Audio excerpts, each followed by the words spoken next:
সালটা 1912। 14ই এপ্রিলের রাত 2টোর সময় ইতিহাসের একটা মোস্ট ট্র্যাজিক ম্যারিটাইম ডিজাস্টার ঘটে যায়। Luxury passenger ship RMS Titanic তখন নর্থ আটলান্টিকে একটা আইসবার্গের সাথে ধাক্কা খায়। তখন টাইটানিককে বলা হতো অ্যান আনসিঙ্কেবল শিপ, কিন্তু আইসবার্গ কলিশনের পর মাত্র 2 ঘন্টা 40 মিনিট এর মধ্যেই পুরো জাহাজটা সমুদ্রের নিচে চলে যায়। সেই সময় জাহাজে ছিল 2200 প্যাসেঞ্জার প্লাস ক্রিউ, যার মধ্যে 1500-র বেশি মানুষ মারা যায়। কিন্তু সবাই মারা যায়নি। কিছু মানুষ ছিল যারা অবিশ্বাস্যভাবে সারভাইভ করতে পেরেছিল। আজকের ভিডিওতে আমরা দেখব টাইটানিকের 5 জন সারভাইভার, যাদের গল্প শুনলে আপনি অবাক হয়ে যাবেন। টাইটানিকের সবচেয়ে ফেমাস সারভাইভার হলো, যার নাম মার্গারেট ব্রাউন। উনি একজন আমেরিকান সোশ্যালাইট ছিলেন এবং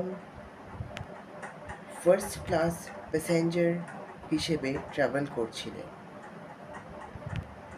যখন টাইটানিক আইসবার্গে ধাক্কা খায়, তখন অলরেডি জাহাজে প্যানিক শুরু হয়ে গেছে। যে কজন ক্রু ছিলেন লাইফ বোট নামাতে বিজি হয়ে যায়। ঠিক তখন মিসেস ব্রাউনকে লাইফ বোট নাম্বার 6-এ বসানো হয়। পরে যখন রেস্কিউ শিপ RMS কারপ্যাথিয়া সব সার্ভাইভারকে রেস্কিউ করে, তখন উনি অন্য সার্ভাইভারদের জন্য মানি রেইজ করে হেল্প করেন। তার এই ব্রেভারির জন্য উনি পরবর্তীতে ফেমাস হয়ে যান দ্য আনসিঙ্কেবল মলি ব্রাউন এই তকমাতে। কিন্তু এখানেই তার গল্প শেষ নয়। লাইফ বোটে থাকার সময় অনেক প্যাসেঞ্জার খুব ভয় পেয়েছিল, সেটা স্বাভাবিক। উনি তখন সবাইকে এনকারেজ করার জন্য রো করে আবার জলে থাকা সার্ভাইভারদের খুঁজতে সাহায্য করেন। সার্ভাইভারের গল্পটা অলমোস্ট আনবিলিভেবল। উনি হলেন চার্লস জৌঘেন। উনি টাইটানিকের চিফ বেকার ছিলেন। জাহাজ ডুবতে শুরু করার সময় জৌঘেন প্যানিক করেননি। উনি লাইফ বোটে প্যাসেঞ্জারদের উঠতে সাহায্য করেন। তারপর উনি ডেক থেকে চেয়ার এবং কাঠের জিনিসগুলো সমুদ্রে ফেলে দেন যাতে মানুষ ধরে থাকতে পারে। ফাইনালি যখন টাইটানিক কমপ্লিটলি ডুবে যায়, তখন উনি ডিরেক্টলি ওই ফ্রিজিং আটলান্টিক ওশানে পড়ে যান। তখন জলের টেম্পারেচার ছিল -2 ডিগ্রি সেলসিয়াস।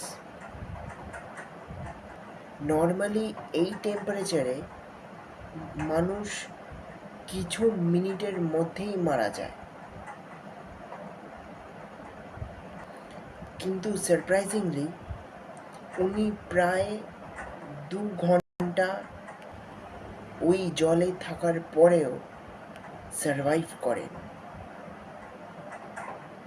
এটা টাইটানিক হিস্ট্রির সবচেয়ে শকিং সারভাইভাল গল্পগুলোর মধ্যে একটা। এবার যার স্টোরি আমি বলতে চলেছি সে হচ্ছে টাইটানিকের ইয়াংগেস্ট সারভাইভারদের মধ্যে একজন। তার নাম ইভা হার্ট। ওর তখন মাত্র 7 বছর বয়স। ওর মা এবং বাবা দুজনের সাথে ট্রাভেল করছিল। ইন্টারেস্টিং ব্যাপার হলো, ওর মা নাকি প্রথম থেকেই ফিল করছিলেন যে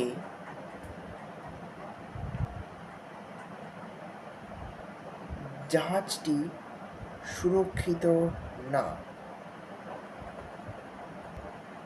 কারণ ওর মা তখন একটা কথা বলেছিলেন যে I think the ship is not safe.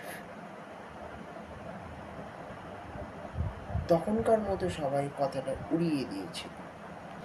যখন টাইটানিক আইসবার্গে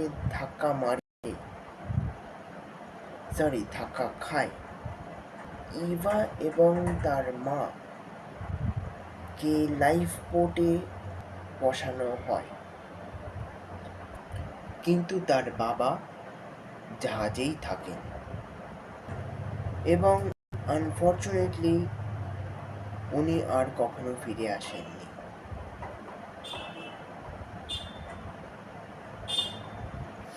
বড় হয়ে ইভা তখন টাইটানিক ট্র্যাজেডি নিয়ে অনেক ইন্টারভিউতে স্পিচ দিয়েছেন, যাতে দুনিয়া এই হিস্ট্রিটা ভুলে না যায়। টাইটানিকের আরেকটা ইউনিক স্টোরি হলো মাসাবুমি হোসোনোর গল্প। বলছি, উনি ছিলেন টাইটানিকের একমাত্র জাপানিজ প্যাসেঞ্জার।